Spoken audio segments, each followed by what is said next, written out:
Old pension scheme 2023, पुरानी pension scheme को लेकर सरकार की तरफ से आया बड़ा बयान, लाखों कर्मचारियों को मिली गुड न्यूज।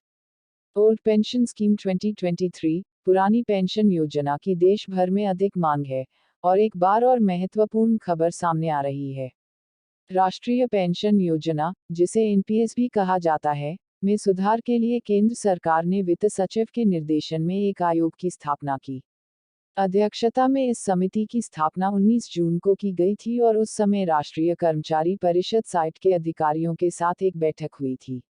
आइए जानें पुरानी पेंशन योजना के बारे में नवीनतम जानकारी। Old pension scheme. एक बैठक में केंद्र सरकार के एक महत्वपूर्ण कर्मचारी संगठन के प्रतिनिधि ने समिति को स्पष्ट कर दिया कि संगठन के सदस्य केवल पुरानी पेंशन समस्या पर ही सहमत होंगे। इस समस्या से निपटने का सबसे अच्छा तरीका बिना गारंटी वाली एनपीएस प्रणाली को समाप्त करना और पुरानी पेंशन योजना को बहाल करना है। इस मामले में, समिति के अध्यक्ष ने कहा कि कर्मचारी पक्ष द्वारा दिए गए ज्ञापन में विस्तृत सभी चिंताओं की जांच की जाएगी। बातचीत के दौरान उठाए गए किसी भी मुद्दे पर भी विचार किया जाएगा। अब रिपोर्ट मांगी जा रही है।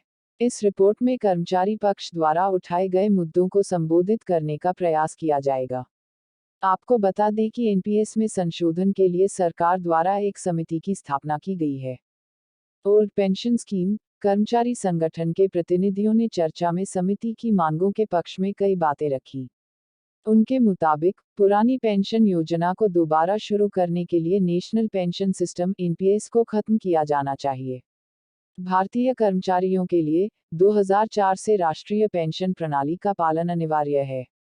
श्रमिक संघ की मांग है कि सीसीएस पेंशन नियम 1972 के तहत स्थापित मौजूदा पेंशन योजना 2004 के बाद नियुक्त सभी कर्मचारियों पर लागू की जाए। उनका तर्क है कि एनपीएस में कोई भी बदलाव कर्मचारियों के लिए फायदेमंद नहीं है और उनके द्वारा कभी भी इसके लिए अनुरोध नहीं किया गया है। कर्मचारी संगठन के अनुसार राष्ट्रीय पेंशन योजना अपनी स्थिरता की कमी के कारण कार्यबल को संतुष्ट नहीं कर पा रही है। इसके आलोक में, नियमित सचिव ने राष्ट्रीय पेंशन योजना की समीक्षा करने के कार्य के साथ एक 4 व्यक्ति समिति के निर्माण की अध्यक्षता की। इस समिति के माध्यम से यह निर्धारित किया जाता है कि राष्ट्रीय पेंशन योजना के डिजाइन और संचालन में संशोधन की आवश्यकता है या नहीं। बैठक में संघीय कर्मचारी महासंघ जेसीएम के सचिव और कई अन्य पदाधिकारी उपस्थित थे। ऐसा करने से यह सुनिश्चित हो जाता है कि विभिन्न स्तरों पर आवेदकों के प्रतिनिधित्व को लेकर सहमति है और नए नियमों